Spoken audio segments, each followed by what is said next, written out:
Hey everyone, Dr. Ryan at Primal Chiropractic and Primal Elite Fitness. In today's video blog, we're going to be discussing loaded carries. So what's great about loaded carries is they're doing multiple things at the same time. Great core stabilization exercise. They also help stabilize the shoulder blade or the scapula upon the rib cage. And very nice for ball and socket health of the shoulders. They what's called centrate the ball back center in the socket, so you can move pain-free, no problem.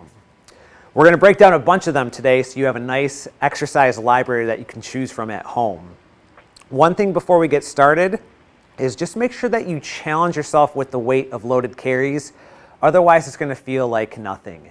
These should be exhausting and very difficult when done the right way. And as long as you have a nice, safe spine alignment, you're going to be just fine. One of the reasons why you should be doing this is they are one of the most functional exercises out there. Nothing wrong with core exercises on the ground. However, when you're standing and you're doing these carries, it just translates over into the everyday life a lot better and will help you with doing tasks. So we're going to break it down. We're going to start it off with something called a suitcase carry. Now the suitcase carry is just holding on to one heavy weight directly at your side. It's going to try to tip you that way, so you really have to engage the muscles on the opposite side of the spine to keep yourself in a nice straight alignment. And from here you just walk. Very strong grip. You can walk until you get a little tired. And one other cue you want to focus on is not over shrugging on that side. We want to stay nice and lengthened through that trapezius muscle and let the grip of the hand and the core do all the work. So don't get into this position, stay loose and relaxed, and let the core and the hands do all the work. The next version of that is something called the farmer's walk.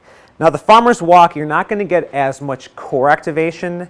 However, it's one of my favorite exercises to teach somebody to learn how to handle compression in their spine.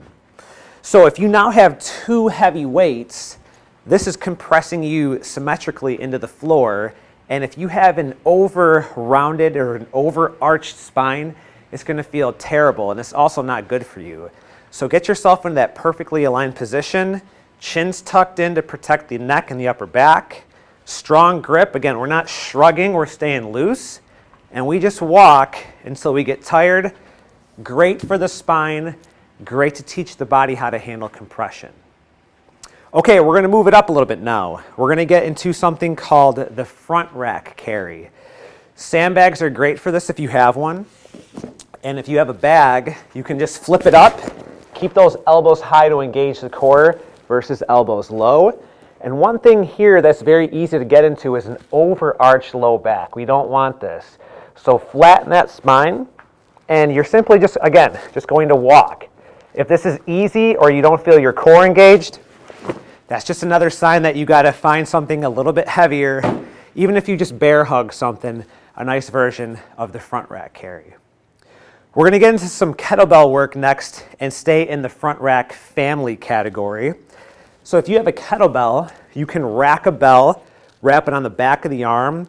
Try not to flare the elbow out too wide or bring it in too narrow. Just keep it nice and snug to the body. Again, it's easy to overarch the low back.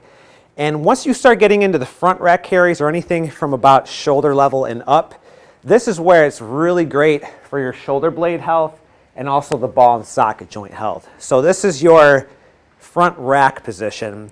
And then if you really want to target the shoulder blade and the ball and socket even more, you can get into something called the bottom up carry. The easier version is keeping the elbow down.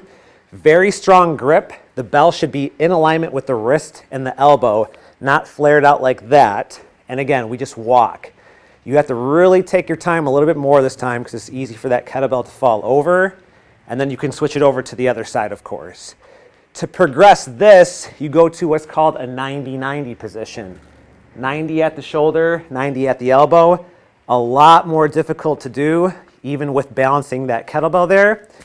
And our last carry is just going all the way above head now. So since I have the bell, I'm just going to keep it. We can go into what's called an overhead carry. When you do overhead carries, two things happen commonly. Too much overarch in the low back. So again, flatten And a lot of people like to carry in front of their body. The bell should be perfectly stacked vertically with your shoulder. So don't allow the arm to come forward. The body likes compression, but not shear stress. If it's out in front of you, it's shearing the joint, but if it's compressing, we can handle that. So that's the overhead carry. And then another way to load that is with a sandbag or 2 kettlebells. So you can go with a double kettlebell overhead carry, or I like to do the sandbag a little bit more. It just feels a little bit better for me. But again, we're not carrying out here. We're not allowing the low back to overarch. Feel the core. Take your time with the walk. You don't have to rush the walk. We'd prefer you to load the weight instead to get the benefits of the carries. So I hope you enjoyed these carries. Again, go heavy. Make sure that your spine's in a nice position, and you're going to have a nice strong core, shoulder blade, and ball and socket joint. Thanks.